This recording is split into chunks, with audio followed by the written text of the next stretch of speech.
PDF में जाने से पहले मैं आपको थ्रोम्बोसाइट्स प्लेटलेट्स के बारे में कुछ डिस्कशन करना चाहता हूँ आपके साथ। ओके जी, सो बात सिंपल है। प्लेटलेट्स अबाउट 2 लाख से 4.5 लाख तक हमारे 1 क्यूबिक मिलीमीटर में प्रेजेंट होता है। ओके जी, 2 लाख से 4.5 लाख में आपका वक्त जाया नहीं करना चाहता, लेकिन 2 lakh to 4 lakh and that's enough. Okay जी, मेरे ख्याल में मैंने ज्यादा रखी है सिर्फ। ओके, सो ये 1 क्यूबिक एमएम में पाया जाता है। अब 1 क्यूबिक एमएम में इतने प्लेटलेट्स पाए जाते हैं, 4000 से लेकर 11000 तक डब्ल्यूबीसीज पाए जाते हैं, 5 लाख से लेकर 6 लाख तक या 4 लाख से लेकर 6 लाख तक आरबीसीज पाए जाते हैं इसी 1 क्यूबिक मिलीमीटर में। आप सोच कीजिए कि सेल्स का मिकदार कितना छोटा है। That's actually the story of 1 cubic MM, यानी कि 1 क्यूबिक एमएम इतना छोटा होता है जितना डॉट मैंने किया इससे भी 2-3 गुना कम। Okay, so that's actually the count of the platelets from 2 lakh to 450 lakhs about mail और फीमेल में सेम होता है। और जब हाइट इंक्रीज हो या हम ऊपर जगह पर जाते हैं हाइपोक्सिया की वजह से प्लेटलेट्स का लेवल इंक्रीज हो जाता है। खाने के बाद प्लेटलेट्स का लेवल इंक्रीज हो जाता है। सोने से जब हम जागते हैं सुबह हो जाती है तो प्लेटलेट्स का लेवल मिनिममली डिक्रीज हो चुका होता है। Actually that is the level. Okay, so इसी 1 क्यूबिक एमएम में ये 4000 से 11000 डब्ल्यूबीसी, 2 लाख से 4.5 लाख तक प्लेटलेट्स आरबीसी, और उसके अलावा 5 लाख से 6 लाख, 4.5 लाख से 5.5 लाख तक आरबीसी मौजूद होते हैं एक ही नॉर्मल पर्सनालिटी के 1 क्यूबिक एमएम ब्लड में। ओके जी, अब बीमारी और पैथोलॉजी दूसरी तरफ है। थ्रोम्बोसाइट्स प्लेटलेट्स अबाउट बहुत छोटा होता है, आरबीसीज के 3-4 गुना कम, यानी 2 से 2.3 माइक्रॉन्स इसका डायमीटर होता है एक्चुअली, और 2-3 प्लेटलेट्स या 4, 5, 10, 15 प्लेटलेट्स तक एक आरबीसी में आता है।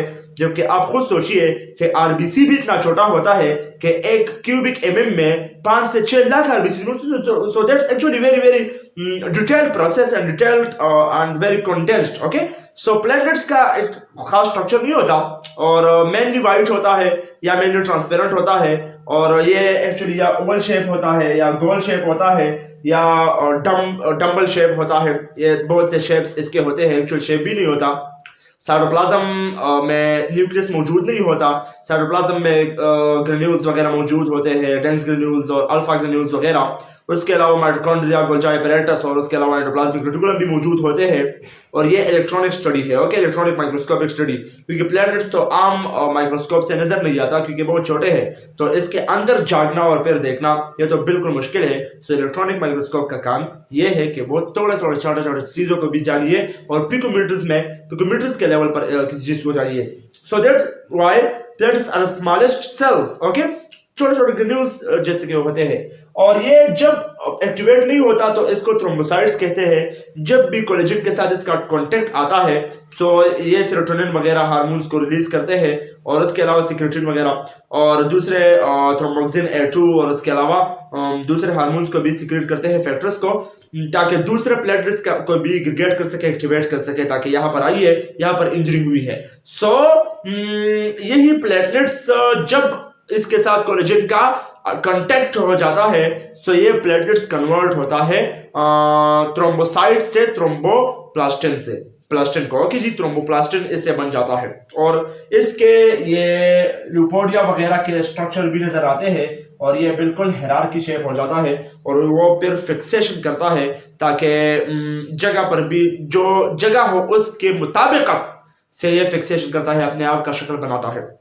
This is truly a large process and platelets ये really huge topic है, और सबसे ज्यादा सेल्स है यहाँ पर आरबीसीज के बाद। और ये प्लेटलेट्स जो कि हम कहते हैं ये ब्लड कोएगुलेशन में काम आता है। उसके अलावा दूसरे जो कि माइक्रो ऑर्गेनिजम्स है और छोटे छोटे पैथोजेंस है, पैरासाइट्स है और बैक्टीरिया से ब्लड में घूमते रहते हैं, उससे इर्द गिर्द हो जाते हैं बहुत से प्लेटलेट्स, और उसको घेर लेता है, उसको तबाह कर लेता है। ओके जी, हाँ, अलबत्ता इसमें टॉक्सिक प्रोटीन्स और वगैरह नहीं होता, ये टॉक्सिक रिलेशंस। ओके, लेकिन घेरने की वजह से, प्रेशराइज होने की वजह से वो डेड हो जाता है। एक्चुअली प्लेटलेट्स ब्लड कोएगुलेशन का फर्स्ट स्टेप है।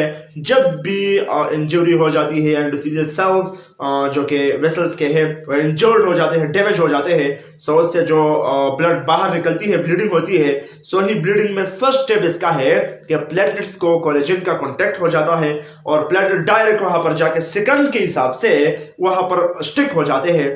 और इसके 3 प्रॉपर्टीज है। एडहेशन, ओके, उस जगह पर स्टिक होना, यानी ये जख्म हुआ है यहाँ पर, तो यहाँ पर एडहेश होना, स्टिक होना, ये इसकी एक प्रॉपर्टी है एडहेशन।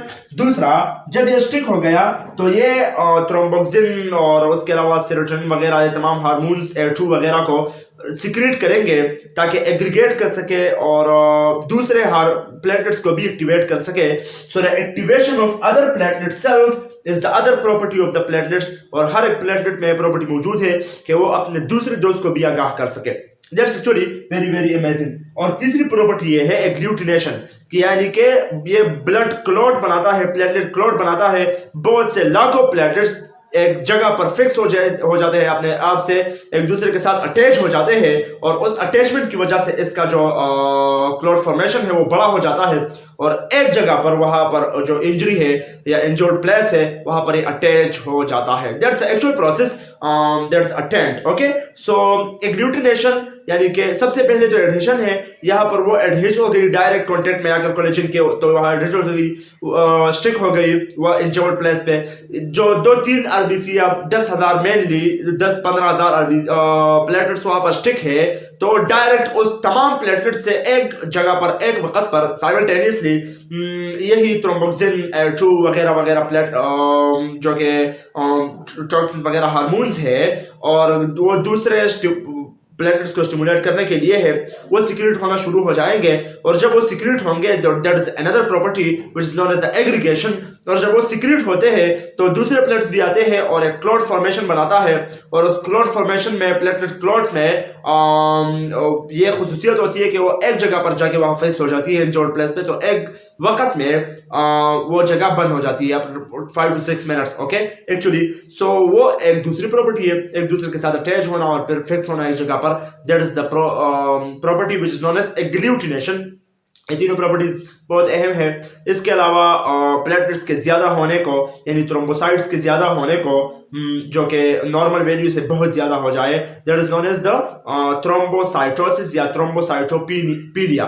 ओके जी, FILA या FHILA, that's normally. So thrombocytosis, the increasement of the thrombocytes are the platelets above the normal value। अगर ये 2 लाख से 45 लाख है, so actually जब ये 5 लाख से ऊपर हो जाता है या 45 लाख से ऊपर हो जाता है, normally thrombocytosis big very very वो बन जाता है और थ्रोम्बोसाइटोसिस हो जाता है। उसके अलावा थ्रोम्बोसाइटोसिस के अलावा जब डिक्रीजमेंट आ जाती है ब्लड लेवल में और ब्लड लेवल डिक्रीज हो जाता है या प्लेटलेट्स लेवल थ्रोम्बोसाइट्स का, और उसकी एक्चुअल वैल्यू 2 लाख से कम हो जाती है, that is known as the thrombocytopenia. उसके अलावा थ्रोम्बोसाइटोपीनिया है, थ्रोम्बोसाइटोफिलिया है और दूसरे डिजीज भी है जो मैंने आपको बताया भी है। PDF में आप जाके आखिर तक ये वीडियो देखिए, 15-20 मिनट तक वीडियो की आपको प्लेटलेट्स के बारे में बहुत नॉलेज मिलेगी और उसके साथ साथ 3D एनिमेशंस भी देख लीजिए ताकि आपको प्लेटलेट्स के बारे में बहुत अच्छी तरह नॉलेज मिले और एक डेटा सीक्वेंशियल डेटा बन जाए, जिसकी वजह से आपका नॉलेज इंप्रूव होना शुरू हो जाएगा और फिजियोलॉजी में आप इंपॉर्टेंट माहिर हो जाएंगे। That's why the basic science is actually physiology. अगर आप फिजियोलॉजी पर ना समझे, मेडिसिन पर, फार्मास्यूटिक्स पर, ये तमाम सब्जेक्ट आपको ठीक तरीके से समझ नहीं आएगा, पैथोलॉजी वगैरह, माइक्रोबायोलॉजी, क्योंकि नॉर्मल प्रोसेसेस बॉडी का ये है और बॉडी के बारे में, तमाम बॉडी के बारे में इसी में बताया गया है। सो नॉर्मली द प्रोसेस और ये फिजियोलॉजिकल फंक्शंस के बारे में अगर आपने नॉलेज हासिल किया, सो दैट मीन्स कि आप पैथोलॉजी पर समझेंगे, मेडिसिन वगैरह तमाम पर समझेंगे। तो that is the basic subject, very important subject, इसके बारे में नॉलेज ज्यादा हासिल करें। Thank you for that. Now are going to PDF. So actually platelets के 3 प्रॉपर्टीज है, एडहेसिवनेस, एग्रीगेशन एंड एग्लूटिनेशन। एडहेसिवनेस वो स्टिकिंग की प्रॉपर्टी है कि जो जख्म के साथ डायरेक्ट स्टिक हो जाता है और ये प्रॉपर्टी जो प्लेटलेट्स की बहुत अहम है, क्योंकि अगर ये ना होती और एंडोथेलियम के साथ ये स्टिक ना होता किसी कोलेजन के अलावा कोलेजन के साथ, सो ये बहुत गड़बड़ होती। ओके जी, the property of sticking to a rough surface during the blood vessel endothelium is damage and subendothelium collagen is exposed etcetera. और कोलेजन के साथ भी ये क्या होती है जी, स्टिक होती है और ये डायरेक्ट जाके जो कि प्रोटीन्स या जो वहाँ पर जख्म है वहाँ पर लग जाती है और दैट्स द प्रॉपर्टी ऑफ एडेसिवनेस। उसके अलावा ये aggregation group of platelets, grouping of platelets, यानी कि aggregation is the grouping of platelets. It means के एडहेशन जो के वो एडहेशन जो के ब्लड वेसल्स पर जो ये प्लेटलेट्स लगता है, उसके अलावा ये प्लेटलेट्स एक दूसरे में भी बिल्कुल स्टिक हो जाता है, एक दूसरे के साथ लगना शुरू कर देता है और एक प्लेटलेट क्लॉट बनाता है और यही प्लेटलेट क्लॉट जो कि फिर एक गुनगुनाहट के साथ वहाँ पर जाके लग जाता है। So that is the property which is known as the aggregation, activation of more number of platelets by a substance released from dense granules of platelets. During activation, the platelets change their shape with elongation. अस्सलाम वालेकुम। आज का हमारा topic है platelets जी भाई कैसे बोलेंगे, medical essential of medical physiology है और प्लेटलेट्स को थ्रोम्बोसाइट्स कहते हैं और ये थ्रोम्बोसाइट्स है जो कि नॉन न्यूक्लिएटेड है, कलरलेस है, बहुत स्मॉल है, अबाउट 2.5 माइक्रोमीटर्स, जबकि एक red blood cell 7.5 to 8 micrometre होता है और उसके अलावा वाइट है या कलरलेस है और एक नॉन एक्टिव फॉर्म में गोल होता है या ओवल शेप होता है और जब एक्टिव फॉर्म हो जाता है तो फिर क्या बन जाता है जी, थ्रोम्बोप्लास्टिन बन जाता है और उसका शेप कुछ इस तरह हो जाता है जो आप देख सकते हैं, कुछ इस तरह हो जाता है और उसके फाइलोपोडियाज नजर आना शुरू हो जाते हैं और डायरेक्ट सेकंड्स में वो डायरेक्ट उसी इन्फेक्टेड जगह पर लग जाते हैं और बहुत से एंजाइम्स वगैरह को, फैक्टर्स को सिक्रेट करते हैं ताकि दूसरे प्लेटलेट्स भी एक्टिवेट हो जाए, यानी कि प्लेटलेट एक्टिवेशन फैक्टर और उसके अलावा दूसरे फैक्टर्स भी जो आने वाले हैं और उसके अलावा ये प्लेटलेट्स जम जाता है उस वहाँ जगह पर। ओके जी, सो अबाउट 2 लाख से लेकर 4.5 लाख तक 1 क्यूबिक मिलीमीटर में प्लेटलेट्स मौजूद होता है। इसका वॉल्यूम जो कि 7.5 क्यूबिक माइक्रोन्स होता है। Okay, actually now normally shape of platelets पर अगर हम बात कर ले तो सिगार शेप, कोमा शेप और डम्बल शेप, अनयूजुअल शेप्स में नजर आते हैं। मेनली तो ये ओवल या गोल शेप में होता है इनएक्टिव फॉर्म में जब मौजूद होता है और बेइंतहा छोटा, बेइंतहा ज़्यादा मौजूद होते हैं, यानी कि 2 लाख से 4 लाख पर क्यूबिक मिलीमीटर मौजूद होता है। 1 मिलीमीटर 1 क्यूबिक एमएम पर में 2 लाख से लेकर 4 लाख, जबकि WBCs 1 क्यूबिक एमएम में 4000 से 11000 और वाइट ब्लड सेल्स के अलावा RBCs 1 क्यूबिक मिलीमीटर में कितने मौजूद होते हैं जी, 4 लाख से लेकर 5-6 लाख तक मौजूद होता है। नॉर्मली ब्लड मेल और फीमेल दोनों की बात कर रहा हूँ ना जी। सो आपको फ़र्क आना नज़र चाहिए कि WBCs और प्लेटलेट्स और ECRBCs में बहुत फ़र्क है। So that's are very very elongated. Okay जी, सो स्ट्रक्चर और कंपोजिशन पर बात कर ले। इसमें सेल मेम्ब्रेन है, सरफेस टैकिंग है वगैरह वगैरह जो मैं मैं बताना चाहूँगा। इसमें देखिए जी, अल्फा ग्रेन्यूल्स है, उसके अलावा ओपन कैनालिकुलर, ये जो तफसील है, डिटेल्स है, इस पर ही बताए गए हैं, but I want to shortly explain that. Alpha granules, इसमें ओपन कैनालिकुलर सिस्टम है, उसके अलावा डेंस ग्रेन्यूल्स है, ग्लाइकोजन है, माइक्रोट्यूब्यूल्स है, माइटोकॉन्ड्रिया है और बस ये मौजूद है। ये माइक्रोस्कोपिक स्ट्रक्चर है और वो भी इलेक्ट्रॉनिक माइक्रोस्कोपिक स्ट्रक्चर है। ओके जी, और अगर मैं आपको बताना चाहूँ कि इसके इर्द गिर्द जो सेल मेम्ब्रेन चढ़ा हुआ है that is about 6 nanometer thick. Okay जी, और इसके अलावा इसके ऊपर ग्लाइकोकैलेक्स कार्बोहाइड्रेट का एक थिन फॉर्म लेयर चढ़ा हुआ है इस सेल मेम्ब्रेन के ऊपर, जो कि इसके दूसरे हार्मोन के एक्टिवेशन के लिए भी एक फैक्टर है। उसके अलावा ओपन कैनालिकुलर सिस्टम में दूसरे जो एंजाइम्स वगैरह है, फैक्टर्स है, इसको स्टिमुलेट करने के लिए आता है। इसके अलावा यह किसी अपने दूसरे हार्मोन्स, एंजाइम फैक्टर्स एक्सेट्रा को खारिज करने, सिक्रेट करने के लिए भी इस्तेमाल करता है इस ओपन कैनालिकुलर सिस्टम को। ओके जी, उसके अलावा अल्फा ग्रेन्यूल्स है, डेंस ग्रेन्यूल्स है, ग्लाइकोजन है और माइक्रोट्यूब्यूल्स, माइटोकॉन्ड्रिया इसके लिए एनर्जी प्रोड्यूस करने का काम करता है और एडेनोसिन डाइफॉस्फेटिन को प्रोड्यूस करने का काम करता है। उसके अलावा ग्लाइकोजन भी मौजूद होता है और ये सिक्रीट होता है किसी दूसरे प्लेटलेट्स को एक्टिवेट करने के लिए, और उसके अलावा दूसरे भी डेंस अल्फा ग्रेन्यूल्स मौजूद है. Now we will saying about the actual thing which is known as the cytoplasm. Okay, cell membrane में actually cell membrane of platelets contains lipids in the form of phospholipids, cholesterol and glycolipids, carbohydrates as a glycocalyx and glycoproteins and proteins. Okay जी, so there are many things which are present in our cell membrane.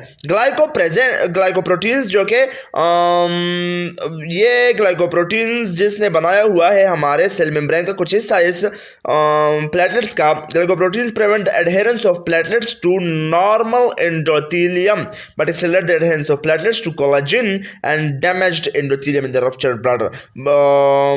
Okay जी, so that's why the glycoproteins, after that the phospholipid accelerate the clotting reactions. और इसके अलावा cytoplasm है, इसमें कुछ ऐसा खास ही साइटोप्लाज्म में जो कि सेलुलर ऑर्गेनेल्स कंटेन करता है, गोल्जी apparatus, गोल्जी बॉडीज जिसको कहते हैं, और एंडोप्लाज्मिक रेटिकुलम है, माइटोकॉन्ड्रिया है, माइक्रोट्यूब्यूल है, माइक्रोवेसल्स है, फिलामेंट्स एंड ग्रेन्यूल्स है. ओके जी, लेकिन आप याद रखिए कि एंडोप्लाज्मिक रेटिकुलम, माइटोकॉन्ड्रिया और गोल्जी apparatus सिर्फ और सिर्फ एटीपी बनाने के लिए है, ना कि और एंजाइम्स बनाने के लिए है.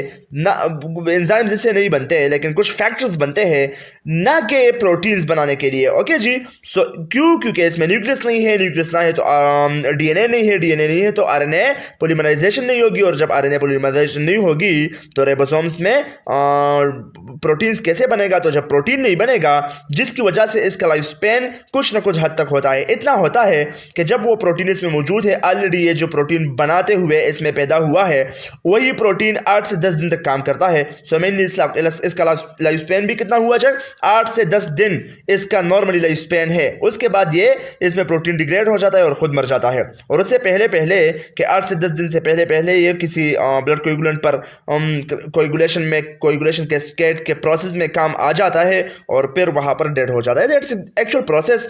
Okay, so microtubules form a ring around cytoplasm below the cell membrane. Microtubules are made up of polymerized proteins called tubulin. Okay जी, so these tubule provide structure support for the inactivated platelets to maintain the disc-like shape. Okay, the cytoplasm of platelets contains cellular organisms. तो मैंने बताई ही, इसमें कुछ proteins है, ऐसे proteins जो कि हमारे इसी प्लेटलेट्स में मौजूद है. कॉन्ट्रैक्टाइल प्रोटीन्स, वो प्रोटीन्स जो कि कॉन्ट्रैक्शन का काम करता है, यानी कि प्लेटलेट्स के कॉन्ट्रैक्शन या कि दोनों प्लेटलेट्स को एक दूसरे के साथ लाने के का काम करता है. एक्टिन और मायोसिन, उसके अलावा थ्रोम्बोस्टेनिन, 10 contractile proteins which is responsible for a clot retraction.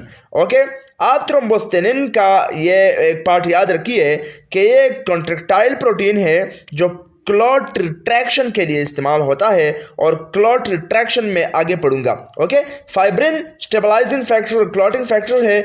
उसके अलावा यह प्रोटीन भी मौजूद है. प्लेटलेट डिराइव्ड ग्रोथ फैक्टर जो कि रिस्पॉन्सिबल है डैमेज्ड ब्लड वेसल्स को और वाउंड को हील करने के लिए. ओके जी, और उसके अलावा प्लेटलेट एक्टिवेटिंग फैक्टर है जो कि एग्रीगेशन काज करता है of platelet during the injury of the blood vessels. उसके अलावा वाइट्रोनेक्टिन भी है जो कि सीरम स्प्रेडिंग फैक्टर है जो प्रमोट करता है एडहेशन ऑफ प्लेटलेट्स और spreading of tissue cells in culture. Okay, thrombospondin भी है जो कि इनहिबिट करता है angiogenesis, formation of new blood cells from pre existing vessels. Okay, so we have discussed about the proteins which are contractile proteins.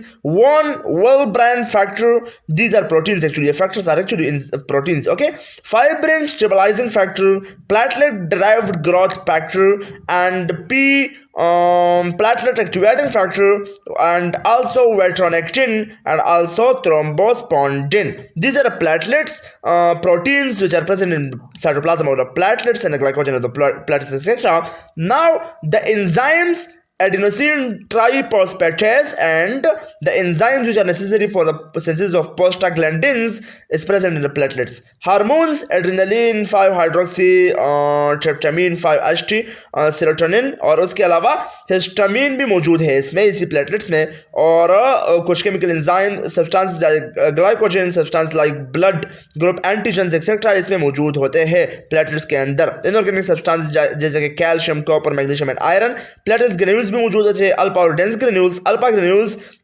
जिसमें मौजूद होता है क्लोटिंग फैक्टर्स फाइब्रोजिन 5 एंड 7 8 ओके और PDGF जो कि प्लेटलेट डिराइव्ड ग्रोथ फैक्टर है. उसके अलावा vascular endothelial growth factor basic fibroblast growth factor endostatin और थ्रोम्बोस्पोंडिन इसी अल्फा ग्रेन्यूल्स में ये फैक्टर्स प्रेजेंट होते हैं. और डेंस ग्रेन्यूल्स में कुछ इस तरह प्रेजेंट मौजूद होते हैं ग्रेन्यूल्स जो कि न्यूक्लियोटाइड सेरोटोनिन फॉस्फोलिपिड कैल्शियम और लाइसोसोम्स एंजाइम्स मौजूद होते हैं. ये लाइसोसोम्स भी मौजूद होते हैं इसी डेंस ग्रेन्यूल्स में जिसकी वजह से ये डेंस भी है. नॉर्मल काउंट 2 लाख से 4 लाख या 4.5 लाख तक मेनली होता है. और एज तो सेक्स यानी कि फीमेल और मेल में तकरीबन सेम ही होता है. और उसके अलावा हाई एल्टीट्यूड में काउंट इंक्रीज हो जाता है. तो हाई एल्टीट्यूड में और मील के बाद ये काउंट इंक्रीज हो जाता है एक्चुअली. उसके अलावा जब डेंगी अगर हमको मारे या उसके अलावा जब स्नैक वेनम जो कि एक जहरनुमा चीज़ है अगर वो हमको मारे तो दैट्स वाई प्लेटलेट्स की कमी आ जाती है जिसकी वजह से ब्लीडिंग स्टॉप ही नहीं होती और इंसान में दम ही नहीं रहता. प्लेटलेट्स की कमी में इंसान में दम ही नहीं रहता. और प्लेटलेट्स की कमी को एक्चुअली क्या कहते हैं जी थ्रोम्बोसाइटोपेनिया और उसके ज़्यादती को जब प्लेटलेट्स नॉर्मल से ज़्यादा हो जाता है उसको थ्रोम्बोसाइटोफिलिया कहते हैं या थ्रोम्बोसाइटोसिस कहते हैं. ओके